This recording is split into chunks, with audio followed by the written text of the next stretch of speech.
Good morning. Om Sadashiva Sadashiva Shankaracharya Madhyamam Asmadacharya Paryantam Vande Guru Paramparam Om Om Sahana Bhavatu Sahana Sahaviryam Viryam Karavavahe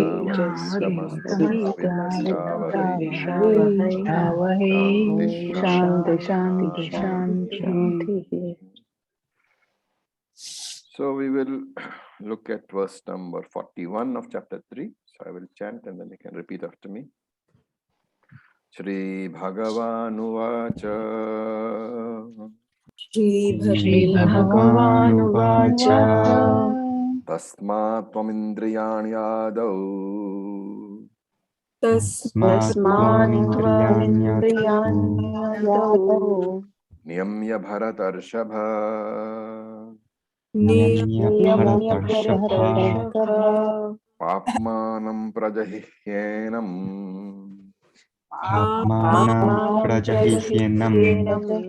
Jnana Vijnana Nashanam.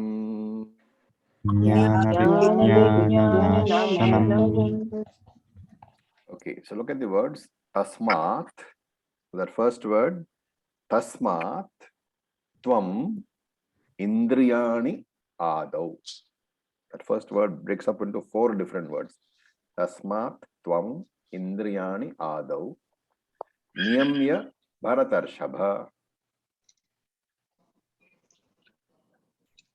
Niyamya Bharatarshava. Papmanam Prajahi Hyenam, or rather Papmanam Prajahi Enam Jnana Vijnana Nashanam. And the Anvaya you can write as He Bharatarshava. So that can be written as Bharata Rishabha. He Bharata Rishabha. Tasmat Tvam Adau Indriyani Niyamya. So the first is it's an addressing, Sambodhanam. He Bharatarshava, comma, Tasmat Tvam Adau Indriyani Niyamya, comma. First sentence. Prajahi hi enam papmanam jnana vijnana nashanam.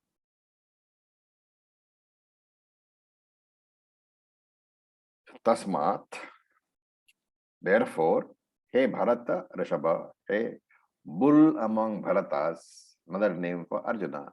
Hey Arjuna, Niyamya Indriyani, control your senses. Sense organs you must control. These are instructions which Krishna is giving. Therefore, O Arjuna, Indriyani Niyamya, control your sense organs. When? Adau, at the very outset, at the very beginning, you must control the sense organs. And then, Tvam Prajahi, you must destroy Enam Papmanam, this great sinner who is Jnana Vijnana Nashanam, who is the destroyer of Jnanam and Vijnanam. Okay. So Krishna is saying that desire, kama, can confuse a person, can delude a person. And this kind of confusion, where will it end in? It will end in more and more dependence. You will be dependent upon kama for all your happiness. And therefore, you need to learn how to handle this kama, how to address this kama, you need to learn. And here, that is why he uses the expression Jnana Vijnana Nashanam. Okay. Remember, he says Enam. So Enam is referring to kama, that strong desire, which is Jnana Vijnana Nashanam, which covers the discriminative power and destroys both Jnanam and Vijnanam. So here again, the 2 words are distinctive, having 2 different meanings. So they can be called as technical words. And to understand this, you must recall the progress of Atmajnanam. It's in 2 stages. What are the 2 stages in which one gains Atmajnanam? 2 broad stages are there in which you gain Atmajnanam. What are they? Shravanam and Mananam. First is the knowledge Of what? of the knowledge of avidya. Okay, let me again repeat it here so that you must always remember that Atmajnanam has 2 very distinctive stages. Okay. What are they? We saw in chapter 2, we saw that Krishna talked about 2 things. What are they? Atma, Anatma. Right? So the first stage is to recognize the difference between Anatma and Atma. This differentiation of what is Anatma and what is Atma is the first stage in gaining knowledge. It is called Atma, Anatma Viveka. Right?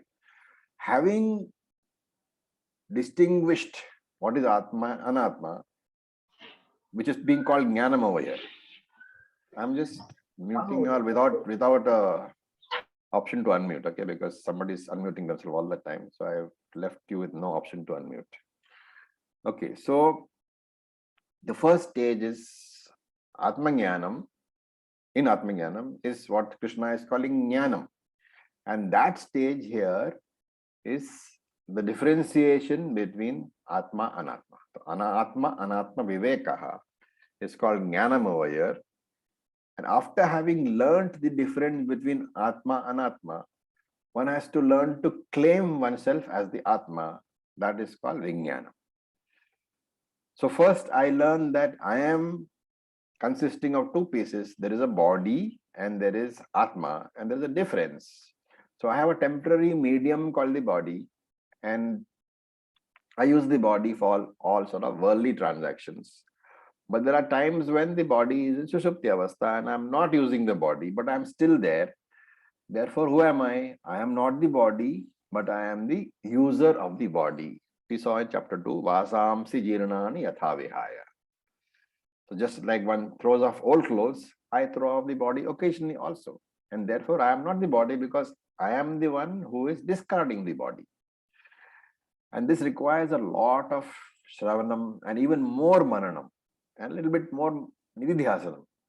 So when I say I am the Atma, that is called Vijnanam. So the knowledge is in 2 stages. I have a Atma. That is Paroksha Jnanam. The differentiation between Atma and Anatma is what leads me to say that I have an Atma. And that is Jnanam. I am the Atma is the second stage, which is Vijnanam, which is called Aparoksha Jnanam. So Krishna is saying that Kama has to be handled properly, without which there can be no moksha at all. What are the stages for handling Kama? What are the tools which we have? You have Dhamma, you have Shama, and you have Viveka, right? What is Dhamma? Dhamma is defined in Tattva Bodha as Indriya Nigraha. It's a security guard for you to prevent anything unhealthy from entering your mind. Your mind is not a garbage disposal unit. And just like you are careful about what you eat, the nourishment that you give your body, you must be careful about the nourishment that you give your mind. And therefore, Indriya Nigraha, Dhamma. Okay. Then the next is Shama. When the world enters your mind using your Indriyas, then alone that bit of information, thoughts are generated, and that thought turns into words, and those words turn into actions, and those actions form your character, and your character forms your destiny. That we know, right? Words, actions, character, destiny, there is a very clear linkage. And therefore, how you process the thoughts in your mind, how you handle the thoughts in your mind, that is very important. And that is why Dhamma, you don't want unhealthy thoughts to be entering your mind, much less being processed. And this alertness, this mental alertness is called Sama. If the alertness is very well established, then Dhamma you don't need, because you can clearly reject the thoughts. But we being, having a mind which is open to the world all the time, at the beginning stage at least, Dhamma is important and Shama is important. And the third stage is Vivekaha, understanding the difference between the finite and the infinite. Understanding that infinite being alone I am, and everything outside me is finite. And also understanding that nothing which is outside me can ever really satisfy me. And that's why Kathopanishad says, Na vittena tarpaniyo manushyaha. Any amount of material possessions, of material wealth, na tarpaniyo manushyaha, will never satisfy you as a human being. And which is why Krishna says, Adau. At the very beginning, the very first step, hey Arjuna, what should you do? Tasmat indriyani niyamya. Start with discipline of your sense organs. What is the advantage? With that discipline, papmanam henam prajahi. Enam hi papmanam prajahi. This enam, this kama, you must handle. The kama is papmanam. Very problematic. Prajahi can be taken as destroy. Now the point here is, the literal meaning of prajahi is destroy. And it seems as if Krishna is saying destroy the kama. So the kama is a thought in your mind. How is it to be destroyed? So Shankara comes to our rescue over here. He says in his commentary that prajahi is to be taken as parityajya, renunciation. And therefore you don't have to destroy the kama. You just renounce that kama. You don't nourish it. That thought will come. The desire will come. Just observe it. Understand that it is because of your basic nature, because of your basic vasana. And therefore, don't nourish it. Just renounce. That renunciation and non-nourishment, that is the destruction over here. Because karma is not only an obstacle to karma yoga. Because of desire, you will not be able to even do karma yoga. But it's an obstacle to jnana yoga also. And it destroys both jnanam and vijnanam. And Shankara comments upon jnanam as equal to avabodha. Avabodha means understanding of atma, anatma, which is why I said understanding the difference between atma, anatma, the atma, anatma, viveka. That is what is described as jnanam by Shankara. And we have to understand that it is paroksha jnanam, understanding atma as an object. I have an atma. That is then, atma is different from me. I have an atma. That is paroksha jnanam. Even this paroksha jnanam, there is only one way to get: Shravanam and Maranam. So Shastra Acharya Upadeshena, with the teaching of the Shastra through a proper Acharya. So that is paroksha jnanam, that is jnanam. What is vijnanam? It is aparoksha jnanam, knowledge that the Atma which I have known through the Shastra is none other than my own self. Claiming that Atma as my own self, that is aparoksha. Now you can unmute yourself and we can chant the next verse, 42nd verse. Indriyani paranyahu. Indriyani paranyahu. Indriyabhyah param manaha. Indriyabhyah param manaha. Manasastu para buddhihi. Manasastu para buddhihi. Buddheh parasastu saha. Buddheh parasastu saha. Okay, look at the words. Ahuhu. Right? People say. Who say? The wise people say. That you have to supply over there. Jnanis say. Ahuhu. What do they say? Indriyani manaha parani. The sense organs are parani, superior to the body. First thing is the indriyani parani. So parani here has been taken as you have to supply body. Indriyani parani means sense organs are superior to the physical body. And then you have to say indriyabhyah param manaha. The mind is superior to the sense organs. Manaha param indriyabhyah. The mind is superior to sense organs. And thirdly, manasastu para buddhihi. Manaha para buddhihi. The buddhi is superior to the mind. So the first line, first sentence has three separate sub-sentences, separate ideas.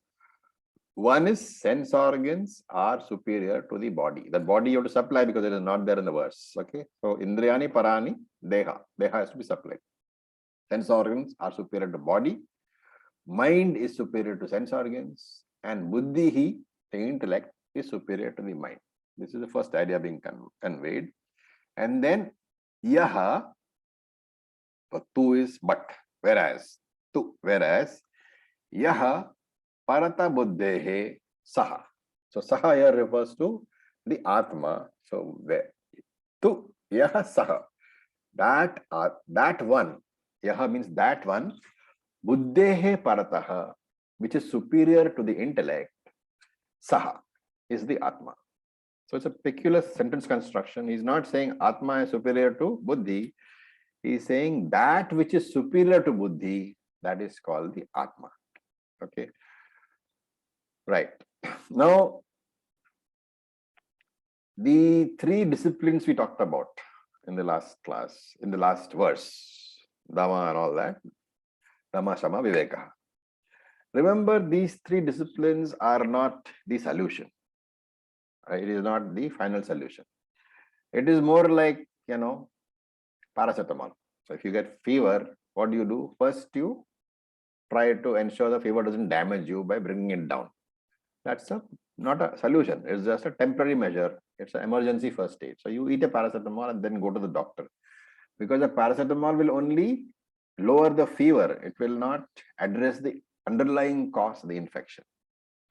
And therefore, these three things, they are not permanent solution. They are only the emergency first aid kit. You have to use them to bring the mind to a relatively stable state. And then what is the permanent solution? Jnana.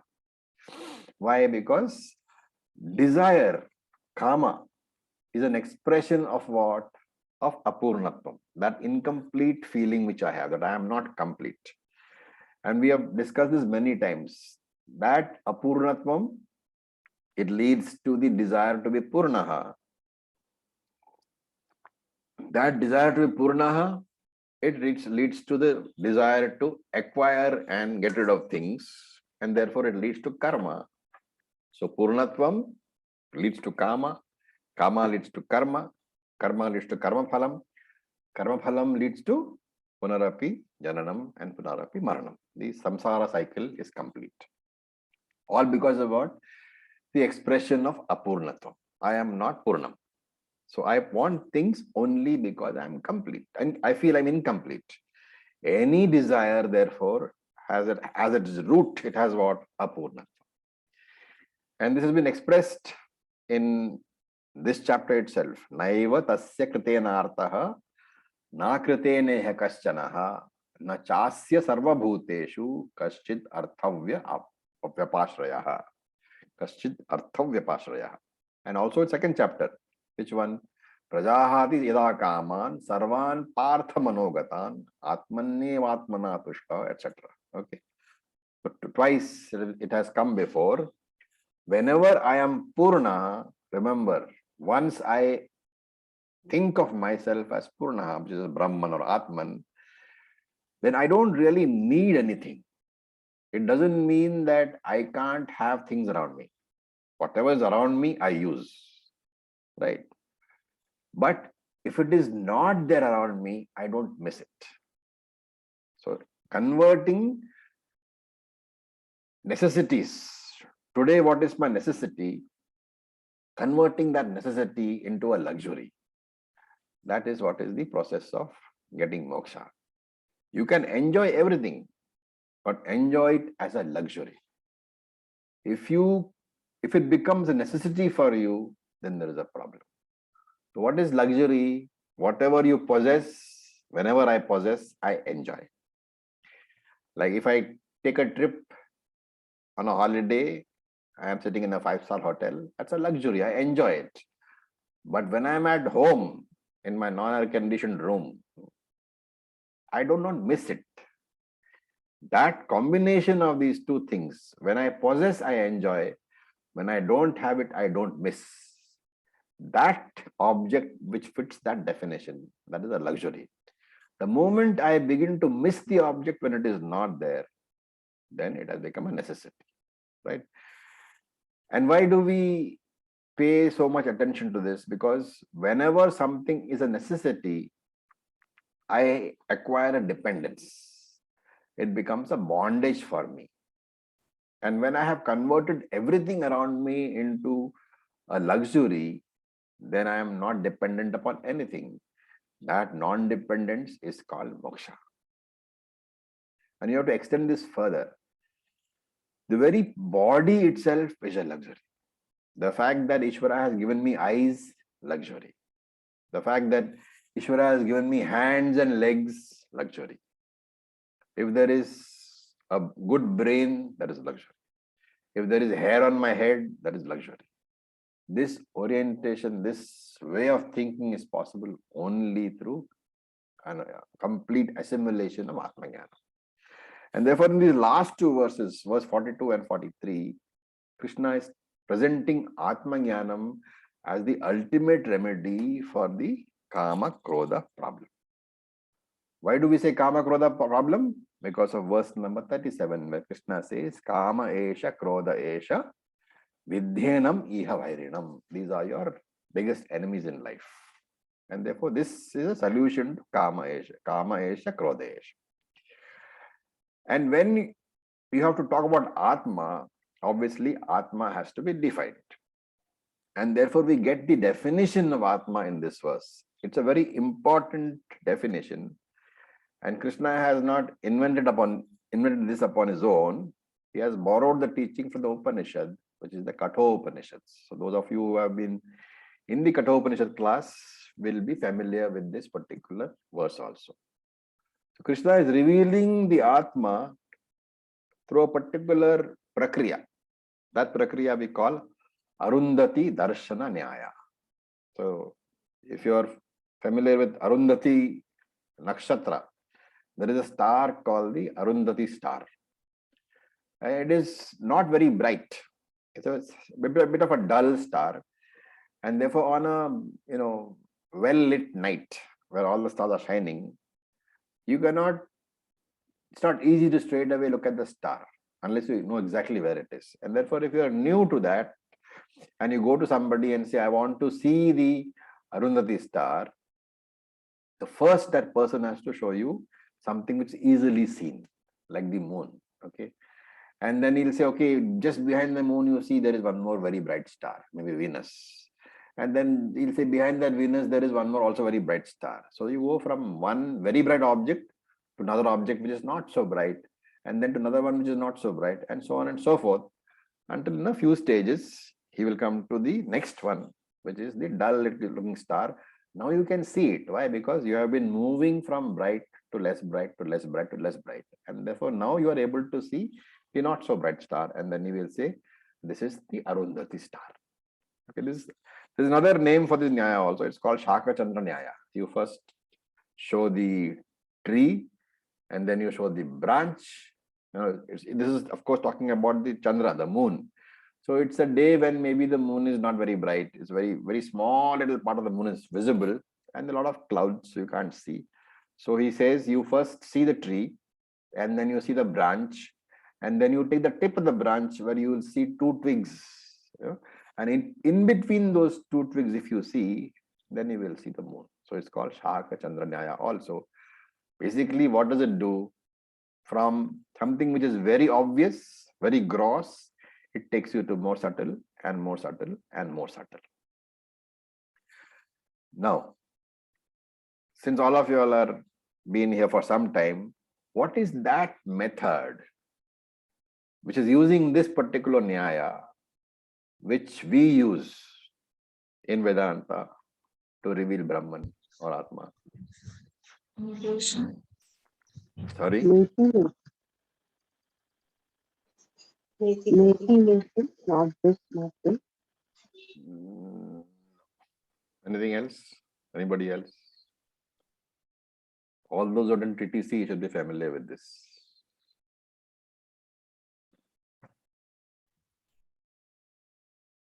Panchakosha Viveka. something. Excellent. Panchakosha Viveka.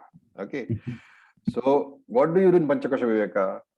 See, now in TTC, you didn't learn it as a prakriya. You learned it as one method of explaining the body, the 5 koshas, right? But that in the original Upanishad, in Taittiriya Upanishad, that is presented as a prakriya, a process, a methodology for understanding Atma. So what do? You take the grossest, which is your Annamaya Kosha, right? And then you apply Neti Niti. You take Annamaya Kosha, then you apply Neti Niti and say, okay, this Annamaya Kosha is not the Atma. Then you go to Pranamaya, then you go to Manomaya, then you go to Vijnanamaya, then you go to Anandamaya, and then when you negate Anandamaya, and then you come to Atma. So again, the travel is from something which is gross to subtle, more subtle, even more subtle. So this is the prakriya being used. The Panchakosha Viveka is basically utilization of a Nyaya called Arundhati Darshana Nyaya or Shakachandra Nyaya, whichever one you want to say. What does it do? Look at the words. Paraha. The word paraha means superior. So there is a gradation being talked about. So first they say something is superior, so that is graded. Then they say something is more superior to that. And then something is more superior to that. And the most superior one is Atma. Okay, now this is not explained very well here. So I'll borrow the explanation from Kathopanishad. The same verse appears in almost similar form in the Kathopanishad. So from there I'll borrow the commentary. So Shankara says the word paraha, it will indicate 3 things. It should be taken to indicate 3 things. The simple meaning of paraha is what? Superior, as I said. Best, better than. Okay, it's a comparative case, better than. So he says first meaning should be taken as sukshmaha, subtle. So paraha means there is something which is subtle. And more subtle is the superior thing, and more subtle. And therefore, instead of just saying something is superior, you have to say something is more subtle than. That is number 1. Number 2 is mahantaha. Mahantaha means it's all more and more pervading, right? And this is easy to understand because as something becomes more subtle, it becomes more all pervading. For example, you take Akasha. Akasha is the subtlest of the 5 elements, more subtle than the other ones. And therefore, while the other elements all pervade only to a certain extent because they got some sort of form.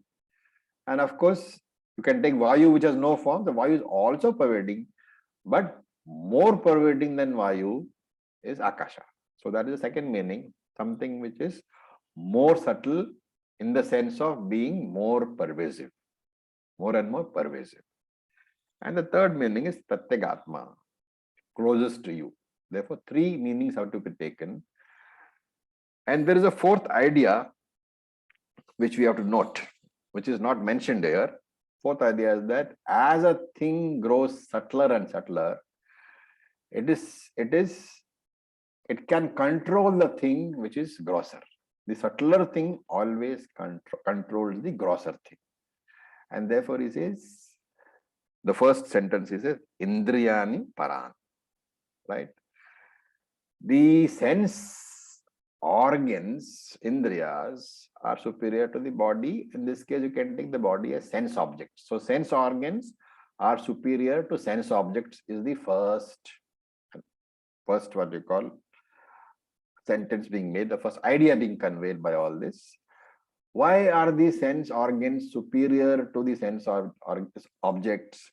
Because the very existence of the sense objects is dependent upon the recognition of the sense of those objects by the sense organs. It's a very subtle concept which we have discussed in earlier classes also. Existence of the world is dependent upon your perception of them. So the very existence of any sense object acquires validity only when you perceive it. So without the indriyas, for you, sense objects do not exist. To take an example, for a blind person, the world of colors, they don't exist at all because he is incapable of perceiving color. He can perceive form to a limited extent by using the sense of touch. But the way in which we perceive forms, he is not capable of perceiving because he is blind. And for such a person, those particular sense objects, they don't exist at all. You can tell him about it. You can make him understand what it is. But for him, he will never see. Therefore, the existence of colors, the existence of forms, dependent upon what? Upon the eyes. And therefore, the eyes are superior to the object which is in the form of color or of any other form. And hence, Krishna is saying, compared to the external world of objects, the sense objects, the sense organs are superior. That is the first meaning of Indriyani Paranahu. The sense organs are superior to sense objects because the very existence of the sense objects is dependent upon the sense organs itself. That is the first one. Then, Indriyabhyah Paramanaha. Superior to the sense organs is the mind. Manaha Indriyabhyah Paraha. Why? Because the sense organs will be able to function only when the mind is there to back it up. If the mind is not backing your eyes, you cannot see. If the mind is not backing your ears, you cannot hear. So you have this idiom called blank look. Like eyes are open, but no perception is taking place. Ears are open, but you are not hearing. It happens in class also sometimes, right? You are here, but you do not hear. Ears are open, but no hearing is taking place. Why? Because the mind is wandering. And therefore, for the sense organ to function appropriately, the mind has to be there. And again, using the same logic, therefore, the mind is superior to sense organs. And if you want to think of it in terms of koshas, Manomaya kosha is superior to the Pranamaya kosha because the indriyas, the karmendriyas are found in the Pranamaya kosha. Right? And therefore, we are saying the Manomaya kosha is superior to Pranamaya kosha. You can always say, but Jnanendriyas belong to Manomaya kosha. Okay, fine. In that case, you can modify to say that the Jnanendriyas are superior to Karmendriyas, but the Manaha is superior to Jnanendriyas. That understanding is also there, which is a bit more refined understanding. And then he says, Manahatu Parabuddhihi. The Vijnanamaya kosha is superior to Manomaya kosha because the intellect is superior to the emotional mind. Why? Vijnanamaya kosha is Nishchaya Atmika. It can analyze, it can come to conclusions, and coming to conclusions can end samshaya. Samshaya belongs to Manomaya kosha. And therefore, that which can end that is superior. The Vijnanamaya kosha is superior to Manomaya kosha. And is there anything superior to that? Okay, remember here, Krishna does not touch upon Anandamaya kosha. He's talked about Annamaya, Pranamaya, Manomaya, Vijnanamaya. But Anandamaya has not come. In Panchakosha Viveka, Anandamaya is the essential step. So this we have to supply here. After Vijnanamaya, you have to come to Anandamaya, which of course Krishna does not say. We have to supply as the next step. Here, After Vijnanamaya, Krishna goes straight to Atma. He says, Yo buddhehe paraha saha. That which is superior to buddhi, that is the saha, that is the intellect. So Atma is superior to intellect. What is the Atma? The Atma is that consciousness because of which I am aware of my intellect. I am aware of any knowledge. I am also aware of my lack of knowledge. And therefore, since I am aware of my intellect and my knowledge and my ignorance, I cannot be the intellect or the knowledge or the ignorance. We have seen all these rules before. What I'm aware of can never be me. So I am the consciousness. That consciousness is aware of the intellect and aware of the attributes of the intellect, which is knowledge as well as ignorance. So I am the experiencer Atma. I am never seen. But there is no way in which anyone, including me, can question my own existence. Because even the questioning of your own existence does nothing but prove that you exist. And therefore, I am that awareness which proves everything, but requires no proof that I exist. I don't require any proof. That awareness itself is the Atma. And this Atma I should know as Pancha Kosha Vilakshanam, different from the Pancha Koshas. And therefore, what is different from the Pancha Koshas? I myself. Once I know this, then what will happen? This is said in the last verse, which we will chant. So please unmute yourself. Evam buddhev param buddhva Param Buddha samstabhyatmanam atmana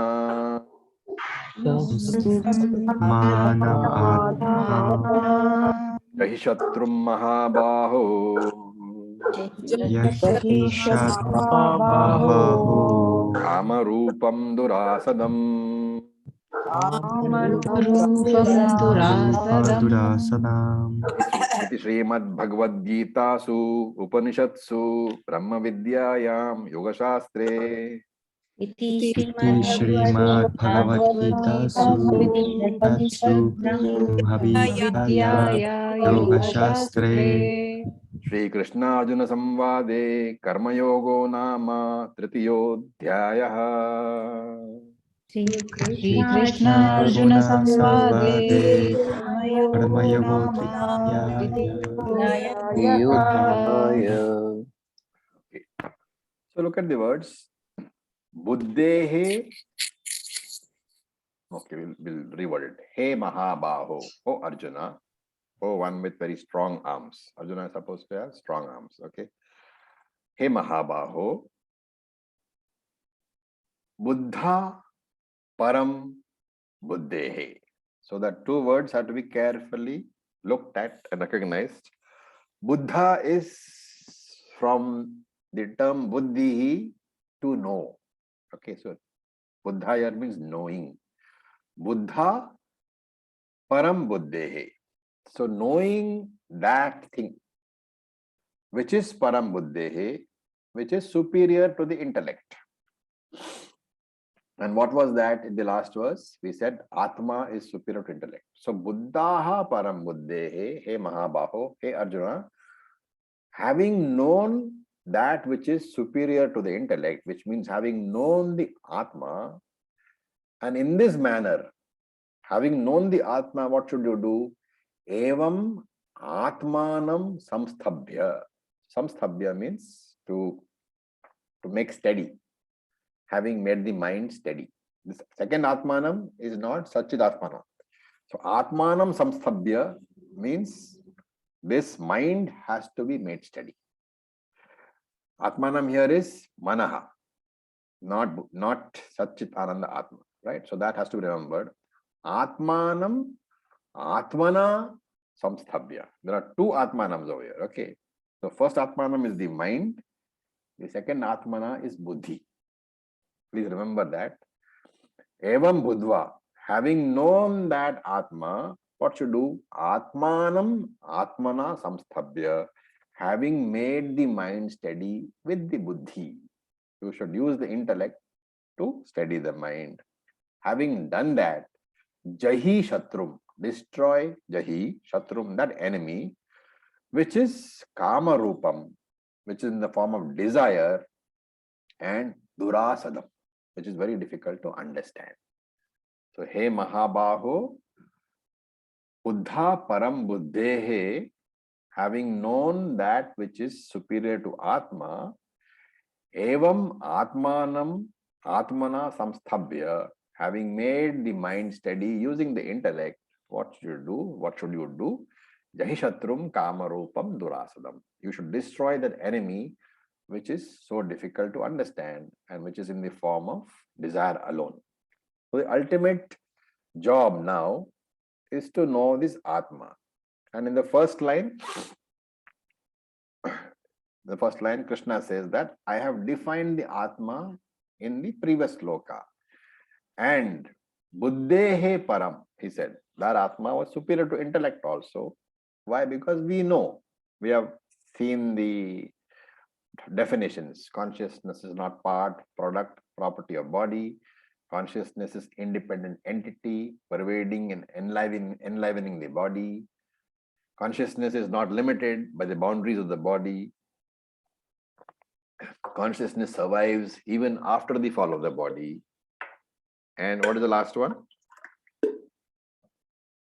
Needs a medium for expression. Surviving consciousness cannot be recognized or cannot interact with the world because it needs a medium. This Ananda, this Satchit Ananda Atma, I should know, is what Krishna has said.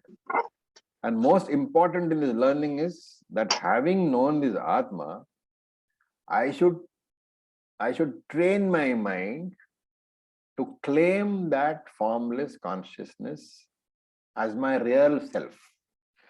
This body which I see is not my real self. My real self is the formless consciousness, which is the real I.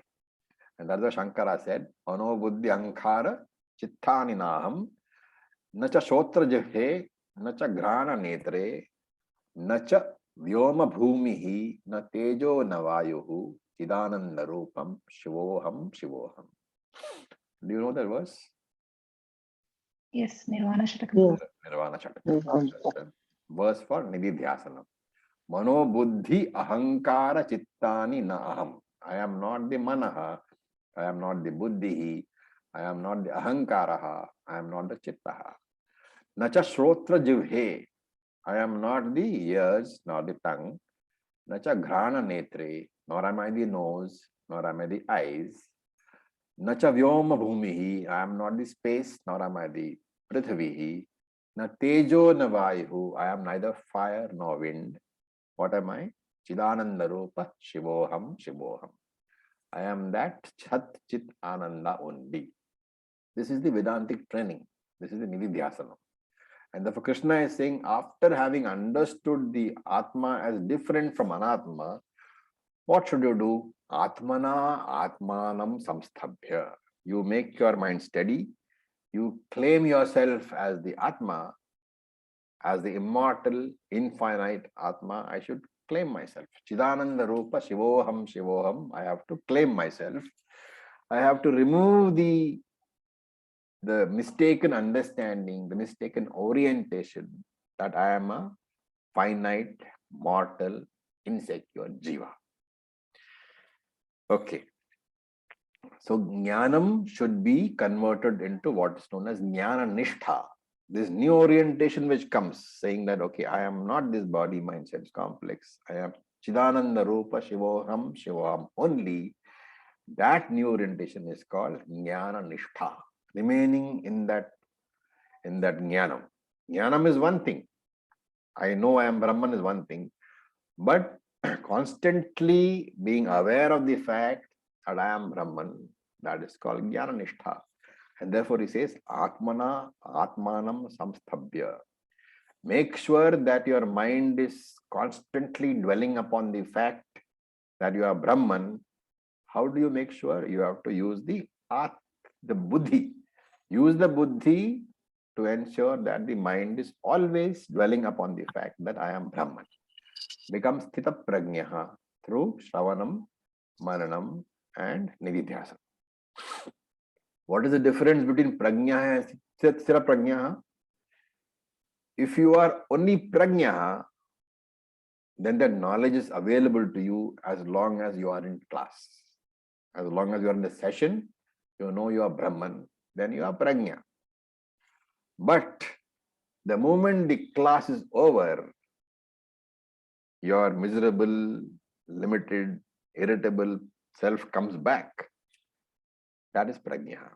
Whereas if you are Sthira Prajna, this knowledge is continuously available to you as and when you need it.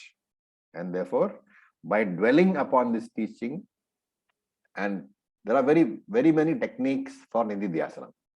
You can talk to people about it. You can share your knowledge. You can contemplate, reflect upon the knowledge. You can read again. You can do Shravanam again. Or you can teach also, which is one of the best. Always do something or the other to keep the teaching alive in your mind constantly. That is important. That is Nididhyasanam. So meditation is not sitting with closed eyes. You have to relive the teaching either by reading, writing, thinking, sharing, teaching. And that is what it means, samsthabhya. Keep that teaching, I am Brahman, aham brahmasmi, always in your mind. In our language, try to be in binary format as much as possible. You should descend to the triangular format only when you have to transact with the world. When you have to talk to your wife, when you have to look after your kids, only at that point of time should you be descending to your format, which is triangular format. Otherwise, try to be in the binary format as much as possible. Atmanam, Atmanam samsthabhya. And when you do this, hey Arjuna, you will find that you are owning up the Atma as yourself. You discover Purnatvam. You will understand that the physical body is finite, but you, the formless Atma, are infinite. And when you own up yourself as this formless, infinite Atma, you will find that all your wants are removed, all your desires are removed. That is what he means by Shatrum Jahi, destroy your enemy, which is Kama Rupam, in the form of thousands and millions of insatiable wants. One want satisfied, another want comes. There is greed, there is urge in the form of desire. This is the enemy inside you, Arjuna. Don't look outside. And Durasadam, which is very difficult to understand. This enemy is difficult to understand because majority of people have not inquired into what is Kama. What is the root of Kama, they don't know. They don't understand that the root of Kama is Apurnatvam. And they don't understand that Apurnatvam will never go away through karma. And therefore, they try to fulfill Kama through karma by acquiring and by getting rid of things. And that is why Upanishad says, na karmana na prajaya dhanena tyage naika amrutatva manashohu. Either by karma, nor by children, nor by wealth. Na karmana na prajaya dhanena. Children will not satisfy this karma. Karma will not satisfy this karma. Dhanam, your money will not satisfy this karma.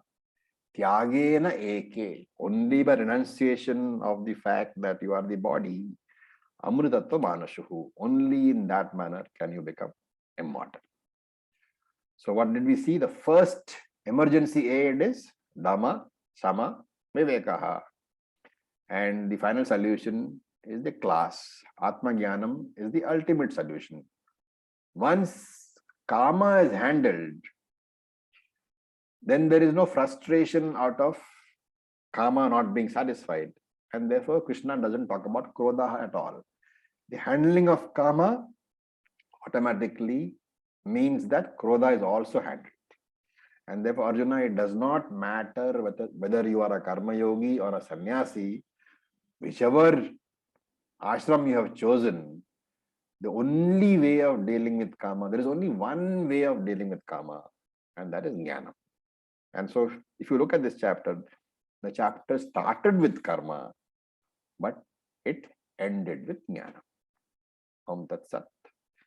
That is the end of the chapter, in case you have any questions.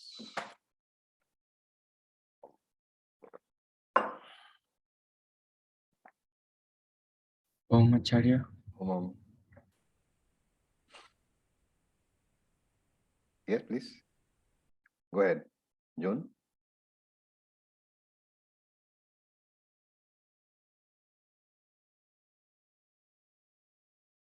You said something, June? Can you hear me, guys? Yes, we can. Yes, Acharya. June seems to have frozen a bit. Okay, anybody else? Ravi, I have some start. Yeah. To me.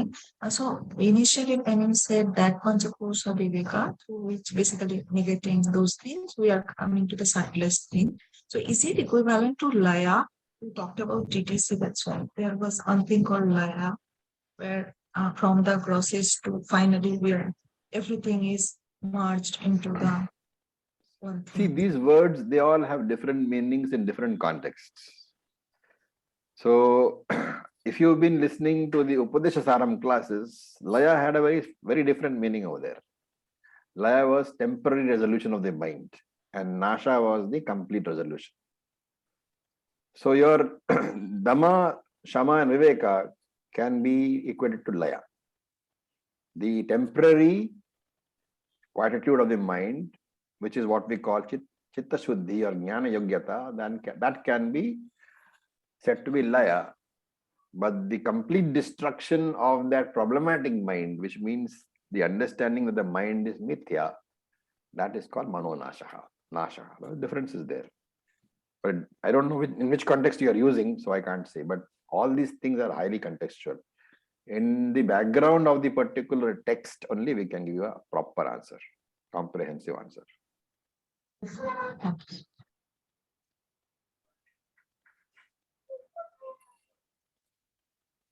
Om Acharya. Sorry, Yes, I have internet problem with the connection. Okay. So I wanted to know what's the fourth thing that we were discussing about Paraha. It was something related that the subtler controls the grosses, or Sorry, June, come again. when we were discussing about the word Paraha, Yeah. we discussed four things that is more can refer to more subtle, more pervading, closer to you, and the fourth one it was related with something that controls something else. The fourth one, I was simply saying that if you are talking about subtler things, then normally you have to take the understanding that what is more subtle, that is superior to, which means it controls that which is less subtle. For example, your mind controls your indriyas. So the indriyas are less subtle than the mind. Your intellect controls the mind. The intellect is more subtle than the indriyas. That way. Okay, thank you. And the verse that you just shared for Nididhyasanam, can you share in later in the in sure, the group? Surely. It's a very beautiful text called Nirvana Shatakam. I will share the whole text. Okay. Which number was the verse? Do you know? Often I don't know, but only 6 verses, so it's fine. Okay. Thank you so much. Yeah. Thank you. Okay, so with this we'll close for the day. Om Purnamadav Purnamidam Purnamada Om